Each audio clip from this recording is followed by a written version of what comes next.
Welcome back. My name is Simone. For those who don't know and who are new to my channel, go ahead and subscribe so you can get notifications of my upcoming videos. So today I'm gonna give you guys things you should think about before freeforming or locking your hair. The first thing you should think about when locking your hair is your confidence level.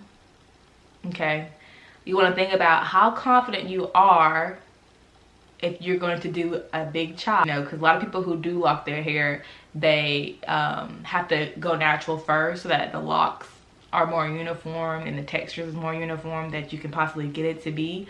And most of the time you start with little starter locks.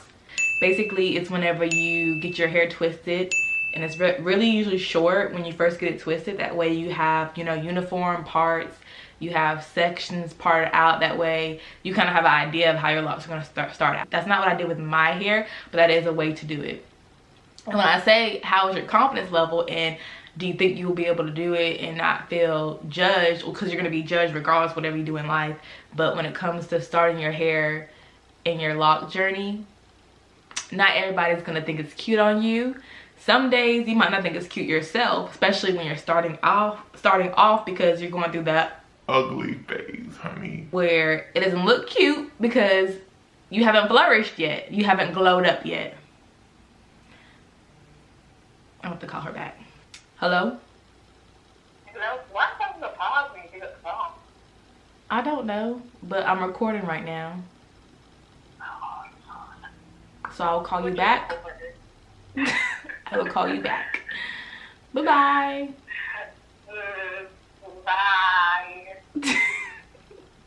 Just like when you start other journeys in life, a lot of people won't agree with it because they don't understand it. They don't think the process is looking too cute to them or on you, and they don't see the end result like how you see it in your mind. They don't see the glow up like how you see it. They don't have your vision. So of course they're not gonna say, oh, okay, I see where you're going with your short noodles in your head. I see where you're going with your little tiny plaits, kind of looking bald-headed, but I see where you're going. No, they're not gonna think. They're gonna think, oh, he or she's looking kind of bald-headed. Why does she do that to her hair? Why does she big chop? Because a lot of people who are natural these days, they cut off all their perm or texturized parts of their hair first before they decide to go natural. And I was talking to one of my friends who's also a YouTuber, and I'll link her down below in the description box. Her name is Alexi the Nomad. I'm not sure her Instagram. I mean, I'm not sure what that's her Instagram name. I'm not sure her YouTube name is, but I'll go ahead and post it down for you guys. But she was telling me that when she first decided to go natural and cut her hair off, it did take a blow at her confidence, which makes sense because people around her are like, oh my gosh, they're like they don't always have to even say anything to you. You can see and read people's energy by looking at their faces when they look at you, and it's like, I can see you looking at me like I look crazy. But that's something that you should definitely be prepared for if you do want to start your lock journey. Be prepared to have people stare at you in disgust, to say the least.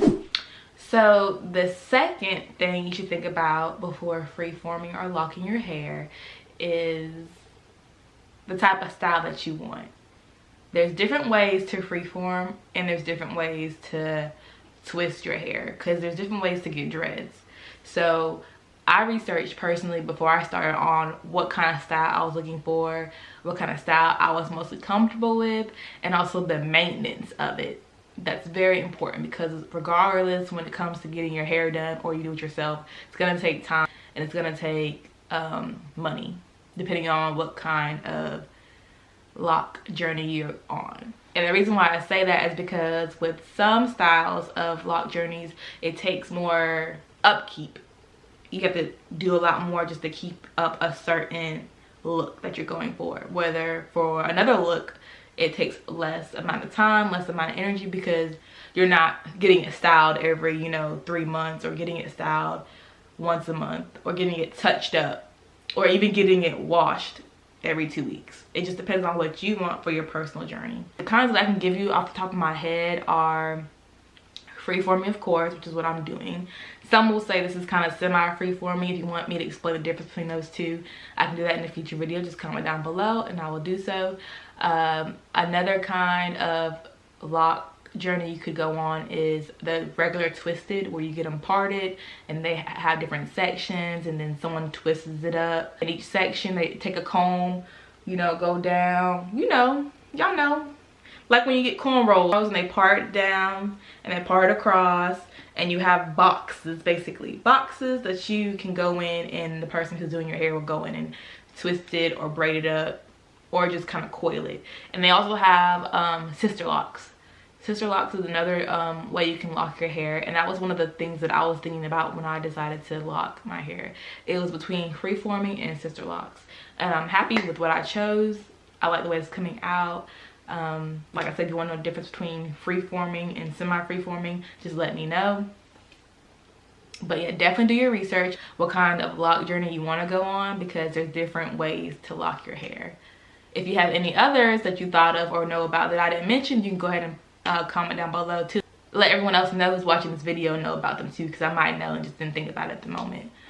Let's see. Third thing you want to think about whenever you are going on your lock journey is how much time do you want to invest in your journey, and how much money do you want to invest.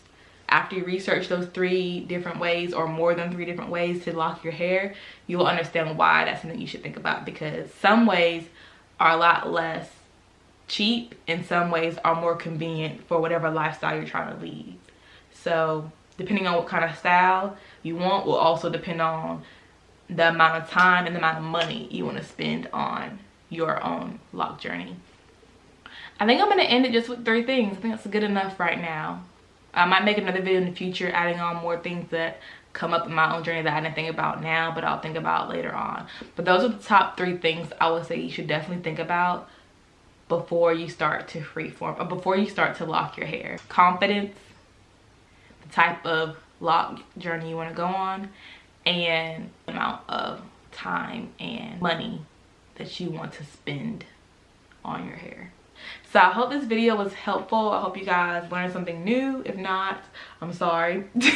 But I hope you enjoyed watching it. Give me a thumbs up if you enjoyed the video. Subscribe, and I'll see you guys in the next vlog.